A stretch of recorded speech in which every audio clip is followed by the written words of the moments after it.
Prophet Muhammad ﷺ, because he was the last of the prophets of Allah to come, he gave descriptions of Dajjal which were so precise, it is as if we could see him before us, because there was none to come after him. So he had to leave us with a clarity which none of the prophets before were required to do, or if they did, their messages became so garbled after their times that we can't find this kind of clarity in any of the existing scriptures. Prophet Muhammad ﷺ used to refer to him as Al-A'war, one who is blind in one eye.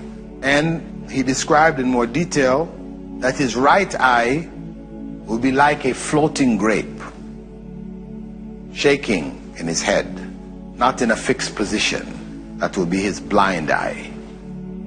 His left eye will also be defective.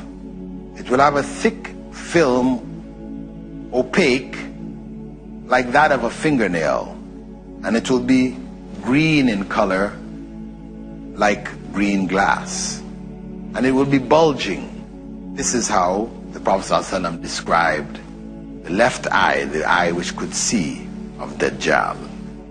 He further went on to describe his complexion, saying that he would be ruddy white, like the people of the north, the UK, Finland. Very white, so much so that the skin has a red tinge to it. And his forehead will be prominent, protruding, and his neck wide.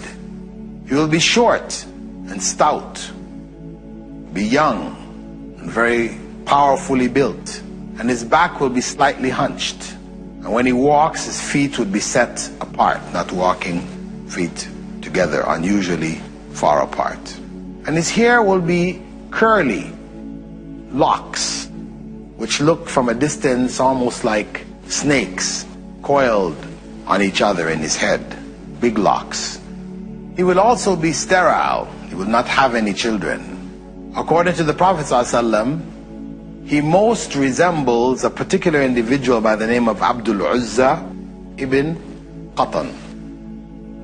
Abdul Uzza ibn Qatan, from the Mustalaq clan of the Khuza'a tribe, who had died in pre-Islamic times. And this statement of the Prophet ﷺ is clear proof that Dajjal is a man, not a symbol for Western civilization or the television, as some people have claimed. He is a man.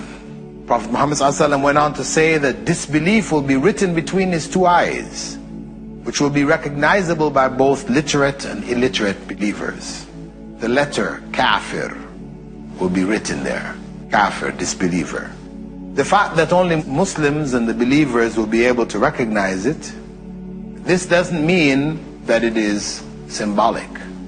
It just means that Allah will have it in such a way that the believers will recognize it and others won't.